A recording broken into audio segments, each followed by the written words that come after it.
Hi, I'm Eileen Grace Bohol, an IT student of University of Immaculate Conception.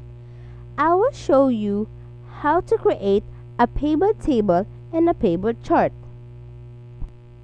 Pivot table can automatically sort, count, and total the data stored in one table or spreadsheet and create a second table displaying the summarized data.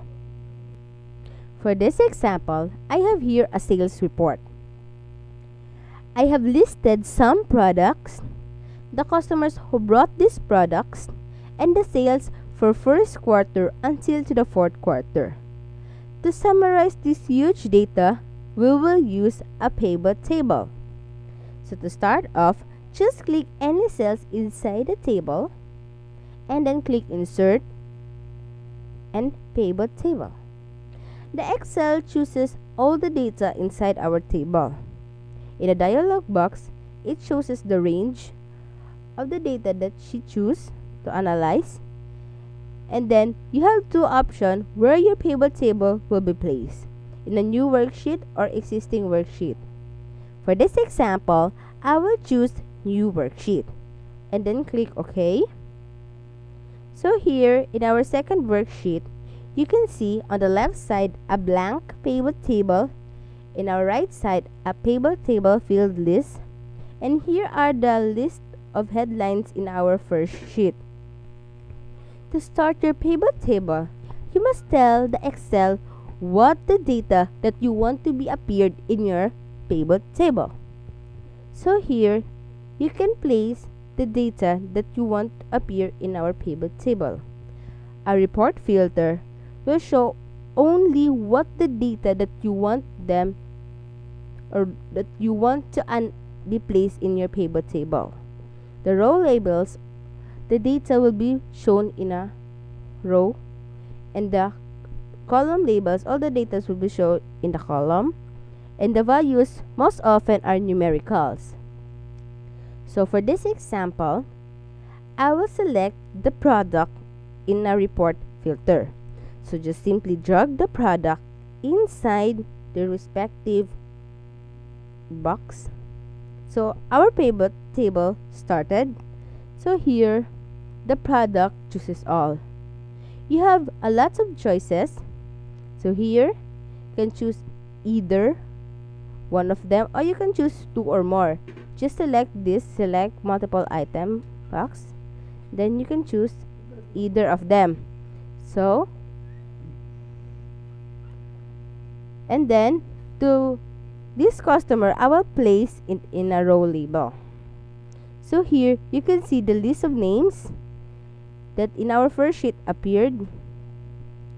And then, this quarter 1 to quarter 4 will be shown. I will place them in the values, because most often these are numerical.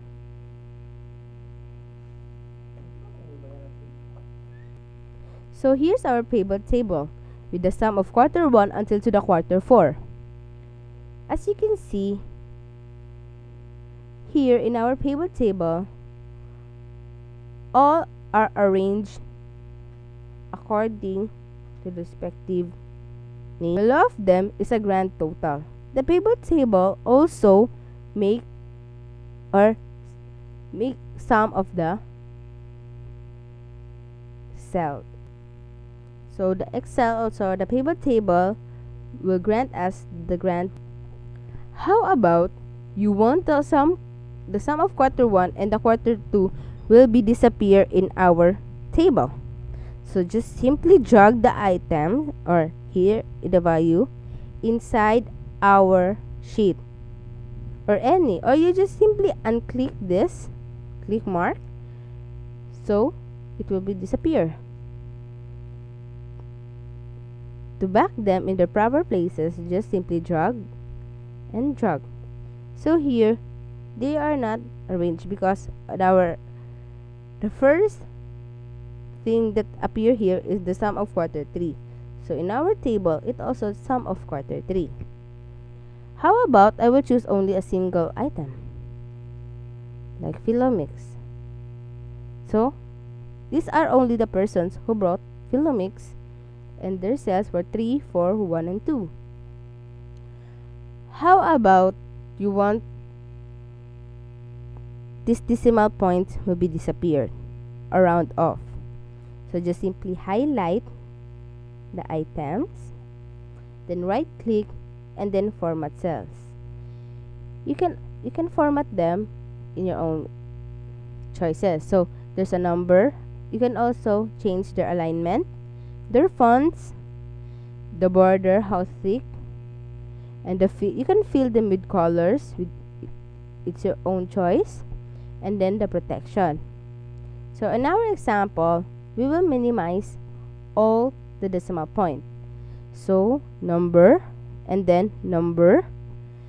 So the decimal places will be 0 and then click OK.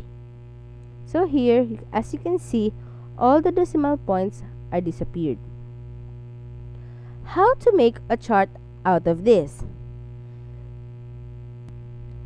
So just simply click insert, and then you can see all the different kinds of chart. Here you can see other charts and then all chart types. So you can see a different kinds of chart. For this example, I will choose this one and then click OK. So for this example, you can see the chart here. So these are the persons who brought the Philomix, and this is from 0 to 500. And the violet indicates the sum of quarter 2, the green is quarter 1, and the red one is the quarter 4, and the blue one indicates the sum of quarter 3. So what if I choose another brand or another product? Is the chart also will be the same? So let's see. I will choose veggie spread. Click OK. So it changes. Here are the persons, and from 0 to 2500, you can see these are the sales and the legend. So that's how you change the chart. So what if another chart type? Just right click and then change chart type. So here you will choose another kinds of chart. I will choose a line graph. So here, choose this one and then click OK. So these are, so these customers brought 100%, or the most biggest one, a red on the quarter 4. So and so on. So that's how to manipulate a graph and a table. So I hope you have learned something in my video. Please don't hesitate to leave a comment, and thank you and God bless.